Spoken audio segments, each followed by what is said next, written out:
I actually write jokes backwards. I will write a punchline with no particular setup in mind. I just put it on a scrap of paper, and I'll throw that scrap of paper in my fishbowl. I have a fishbowl in my house filled with random punchlines. Yo, we know the phenomenon Dave Chappelle. We know the master, the genius. This guy is smart, intellectual. His parents were smart. Bro, everything, bro. This man has been in the game for years, bro. Years. And I was actually chilling this morning, getting ready to do a Family Guy compilation. And I just thought that I would just take a look and take a listen to the great comedian Dave Chappelle. It's hard to even call him a comedian anymore because he's really much more than that. He's like he evolved. You know what I'm saying? Like a Pokemon and shit, bro. Definitely looked like a Diglett looking ass. What I was gonna say was like, man, look, at the beginning, I didn't think nothing of it. I was listening to it. It was interesting. I laughed when I was supposed to laugh. Then it hit me. Before we start, just listen to this. I actually write jokes backwards. That's going to be key and pivotal in what I'm getting ready to say. I'll tell you what happened, but I can't say it directly. There's a book to me that encapsulates my entire experience before I left the show. And the book is called Pimp. Iceberg Slim, look, real quick, just wanted to let y'all know, he just said this is before he left the show. All right, so he had already done the movie that he had, Half Baked. He had already did season 1 of Chappelle, season 2 of Chappelle. Yeah, bring it up here. This is Matthew. Matthew was from France. He's white. And yet, he has an original copy of this book written by a black American who was a pimp in the 40s. Hey. Iceberg Slim, his real name was Robert Beck. He got the name Iceberg because he was in a bar in Chicago and there was a shootout in the bar and a bullet went through this nigga's hat and he still finished his drink. Pimps love shit like that. They said, man, you ice cold. And he said, I like that. And it stuck. This book is so heavy in the front, it has a glossary of pimp terms because the ideas are so foreign to the American ears. For instance, do you know what the phrase mileage on a hoe means? They think, look, they're laughing because it's funny. Though. I ain't gonna lie, mileage on the hoe is funny. But that is an actual term, bro. These things are things that are in our society. I wouldn't even say they passed around to the black community, even though they're more commonly, but it's the slang that people, if you said that to somebody, mileage on the hoe, people wouldn't even trip off that shit. People wouldn't even trip off that shit because they wouldn't know exactly what it means. But then when you break it down, it's a philosophy. It's actually some deep shit behind things that are being said in the hood and outside the hood. And I think that no matter if you're white or you're black, you can learn a lot from these guys. Just because they were born in poverty or just because they were growing up in a crazy ass environment like the hood does not mean that they are not educated. Mileage on a hoe is a very wild concept. It means that pimps understand there's a finite amount of bad shit a person can do before they'll lose their fucking mind. And a good pimp can look at a woman that he's never seen before and call it, she's good for 500 fucks. Mm-hmm. That's her mileage. Anything over that bitch is gonna spill. They do it to you. Why the fuck you think most of us work from 9 to 5? 9 to 6 might kill a bitch.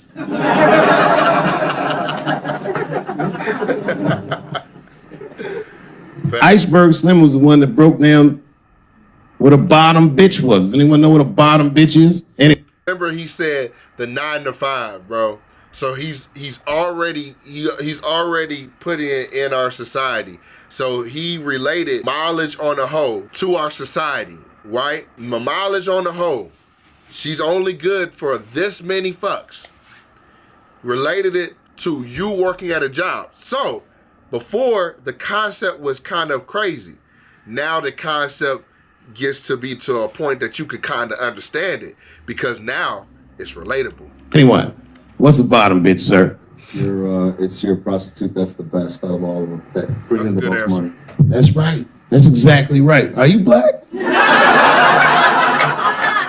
That's right. A bottom bitch is a pimp's #1 hoe. She's even a bitch that helps him keep the other bitches in line. I will repeat. She's even the bitch that helps him keep the other bitches in line. If the pimp was McDonald's, then the bottom bitch is French fries. The rest of them bitches like fish sandwiches, cherry pies, and shit like that. He just equated this story.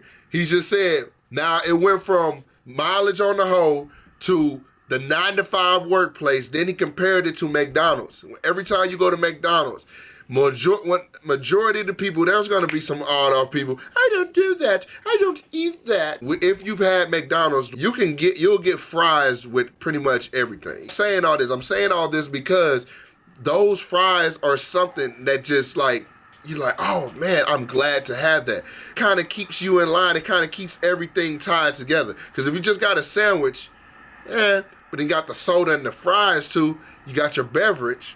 Because a sandwich and a beverage is a good enough meal. The fries are that little extra kick. Iceberg Slim breaks down some of the coldest capitalist concepts I've ever heard in my life. He describes in detail how these men break women so that they will give them the money that they make with their own bodies. There's a story in here so cold it makes me shudder to think about it. Well, Iceberg Slim is trying to control the woman that he finds uncontrollable. So he asks older pimp how he can rein her in. And the older pimp says, oh, that's easy, Iceberg. All you have to do is beat that bitch with a coat hanger. And then run her a bath and give her some pills. She'll be so grateful that you fixed her that she'll forget you were the motherfucker that beat her in the first place. They do it all the time, bro. They do it all the time. With the society, with every single thing. You got to understand, bro. You got to understand they do this shit, bro. They do this shit to us. Minimum wage. All of this shit can be tied back to the pimp beating, literally whooping their ass so much. And then it's like, what the fuck? And then you literally healing that person. Healing that person from nothing, the nothing that you put them in. And they were just so happy that you did that to them that they didn't forget the beating. But they are just like, oh, you do love me. I'll accept what you give me from now on. That's some cold shit. Now, at the end of this book, Iceberg Slim tells a story. It's kind of the crescendo of the book. And in the story, Iceberg Slim's bottom bitch is at the end of her mileage. If she was good for 500 fucks, she was at 498. She was bubbling. You could see it. She was going crazy. She started saying all kinds of shit. Oh, I always wanted to be in circus. Circus, this bitch is loose. I can juggle too, you know. Juggle? He had to let her go. It's hard to let her go. A bottom bitch go. And he wasn't ready to let her go because his organization couldn't handle losing her. But she didn't know that. She didn't know how important she was. So she's the most important thing. Remember, they related it to the 9-to-5. Remember, she is the most important thing because without her, the organization wouldn't be running as smoothly as it is. All right? So remember that. The hoe in this scenario, just like the 9-to-5 worker. Who are the 9-to-5 workers? For lack of better words, me and you. Me, for lack of better words. Lack of better words. I mean, I'm a YouTuber. I do my own thing. You probably do your own thing. But in society, who the fuck are the 9-to-5 workers? We're still considered the 9-to-5 workers. She didn't know her worth. So what he did was, he called her to a diner. He said, look, bitch, you and I gotta part ways. She said, fine, motherfucker. I don't need you anyway because I know somebody at Ringling Brothers. She's like, all right, bitch, whatever. Wow. I got one last trick for you. It's a big money trick. This is it, y'all. Do this for me, you get paid, I get paid, and we go our separate ways. He said, fine, motherfucker, what do you want me to do? He said, okay, there's a guy in that hotel across the street. He's waiting for you in room number 7. I want you to go over there and I want you to fuck him. But before you do, I need you to put some of this stuff in his drink. And then he's gonna fall asleep. When he does, there's a briefcase on his bed. Bring the briefcase to me. That's the trick, bitch. Can you handle it? She said, fuck yeah, I can handle it. I can't wait to get rid of you. She ran outside, jumped on a unicycle, and pedaled across the street. And Iceberg watched her. He was like, man, she's pretty good. Man, if I never jerked off in the face, maybe she would have been in the circus right now.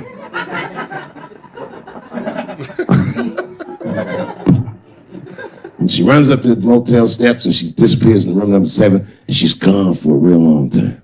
Real long time. So long, in fact, that Iceberg got a little worried. But then, suddenly, she came back. He said, what's going on, bitch? Where's the briefcase? She said, I didn't get it, Daddy. He said, what do you mean you didn't get the briefcase, bitch? What's wrong with you? She said, oh, I did everything you said, but that man don't look right. Something wrong, Daddy. He said, what do you mean something's wrong, bitch? Did you put that stuff in his drink? She said, I did everything you said, Daddy. I put all of it in his drink. He said, wait a minute, bitch. Wait a minute. You put all of it in his drink? Now he had to see for himself. So the two of them go across the street to the motel and they go into room number 7 and on the bed, laying lifelessly, is the white man that she was supposed to fuck. And Iceberg said, you right, bitch, she don't look good. What the fuck? So he called a friend of his that was a doctor that was close by. And the doctor came in, gave the guy a thorough examination and told them both what was obvious. Slim, this motherfucker is dead. Oh God, Daddy, oh no. Oh no, we killed him. He said, calm down, bitch. We didn't do anything. You killed this motherfucker. And then he reached under the bed and he grabbed the briefcase, he popped it open, it was filled with money. More money than any of them had ever seen. And Iceberg took a little bit of the money and gave it to the doctor, and the doctor left discreetly. All right, bitch, let me think. I can fix this for you. I know somebody I can call. But if I call him, I'm gonna owe these motherfuckers a big favor. Oh God, Daddy, please. I don't want to go to jail. Neither do I, bitch. So will you shut up? She picked up the phone. She heard him mumbling on the phone a little bit.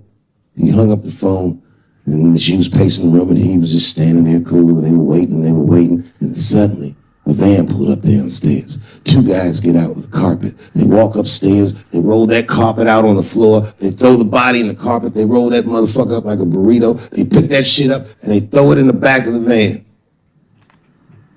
They come back up and Iceberg opens the briefcase again and gives them a little money. He says, I'll get in touch with you guys later. They say, you're not gonna get in touch with us at all. We'll find you. He said, whatever, nigga. And they bounced. Oh God, Daddy, oh God. He says, relax, bitch. Listen, we're getting the fuck out of here. You go downstairs, you get the car. We gotta leave separately. She went, she got the car. Iceberg grabbed that briefcase, waited a few minutes, looked out the window, and then he went down with her. They both got in the car and they drove off. She was a blubbering mess. Oh, you did all this shit. He said, I told you, bitch, we didn't do anything. You killed a motherfucker and I cleaned him up. Now we got us a secret, okay? I know I'm not gonna tell, bitch. It's you? Oh no, I ain't gonna tell. He said, all right, baby, cool. I'm gonna need you to stay with me for a while till this shit cools down. She goes, okay. That's the game. That's how the whole shit works, ladies. You understand? This bitch was at the end of her mileage. She was at 498. She ended up tricking for Iceberg for another 6 months. She must have done another 200 tricks for him. Do you understand? Some cold shit. And the cold shit about it is that the dead guy on the bed wasn't even dead at all. This motherfucker was just a friend of Iceberg's acting like he's asleep. The doctor wasn't a doctor, it was a motherfucking butcher that happened to have a white coat. And the dudes who came in the moving van clothes was dressed like movers because they were movers. Iceberg had gotten a new apartment.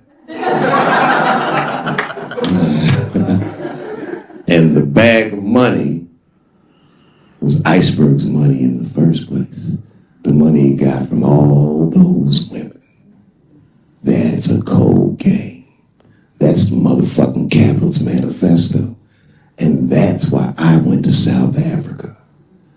So now we got us a little secret bitch. It's a little secret bitch. I know y'all might have been thinking I was on my phone and shit. I was writing stuff down. I was just writing little notes down and shit like that. I'm a last minute guy. That's how I always. So now we got us a little secret bitch. They laughed right there because they thought it was a joke. It was not a joke though. They gave him $24 million for Dave Chappelle's Netflix special when he came back. Before he left, I think it was like 50-some million or something like that. I just wrote a few things down. The 9-to-5 worker that he made as a reference is typically the people that buy his ticket. Now, it's not a bad thing. He didn't make that system up. He's playing the game. He said that. He said that that's the game. The girl is the most important. Her being the hoe, the trick, the slut, whatever. She was the most important. She didn't know that she was the most important. The 9-to-5 worker, right? We just said that he was comparing pretty much everybody, 9-to-5 workers. They don't know that they're important. All of that is linked up. Dave Chappelle says things for a reason. Moving down the line, all right? So he tricked the girl into thinking that his friends were something else. So now, when you think about Dave Chappelle, when he left to go to Africa, he had that whole big scandal. The news was on him, right? The company that he was working for was making these big allegations. They said, oh, you know, they wanted me in the dress. They wanted this. They wanted to do that, which could possibly be true. This is just a theory. This is just a theory. It could be true. Or on the other hand, at the end, he could have did all of that, created all of this turmoil, took that break, that long hiatus, all to come back now and be the biggest star that we have ever seen in the fucking world. The biggest comedian that we've ever seen in the world. Could he, right? Is it so far-fetched to think that Dave Chappelle, the fact that he said at the end, we got us a little secret, bitch. In the story, the girl, the slut, was tricked into thinking that she killed a man, that she needed to pay a debt to the pimp in order for him to keep that secret and for her not to go to jail. So she ended up doing more tricks. Now, who's the pimp? Dave Chappelle. Or it could be somebody higher than Dave Chappelle. We don't know that. But Iceberg Slim, let's just say for this scenario, could be Dave Chappelle. Then, who's the trick? Has to be the people that buy his tickets. Not. This is not in a bad way. This is not bad. I'm saying, who in the scenario, who's the trick? Who's the slut? Who's the girl that's gonna turn those tricks? The people that buy the tickets. Me. You. Everybody that loves him. This is not a negative thing. I'm not saying this in a bad way. I'm just relating it to the story. So, he said that we got us a little secret. The same way that Iceberg Slim told that girl after all those people came in. The news networks. The studio that ran the Chappelle show. Dave Chappelle. Iceberg Slim. The butcher that pretended to be the doctor, the moving company that pretended to dispose of the dead body. The actual white man that was laid on the bed, comedy, his jokes could be related to the white man could be his jokes. So, at the end of the day, I think Dave Chappelle has performed one of the biggest things in history that we don't even know. That was the biggest trick. And remember, the first clip that I played. Now, I'll play this part again. I actually write jokes backwards. He starts off with the end in mind. This is not far-fetched. This is not a far-fetched thing that we're thinking of. He starts with the end in mind. He starts with the end and works backwards.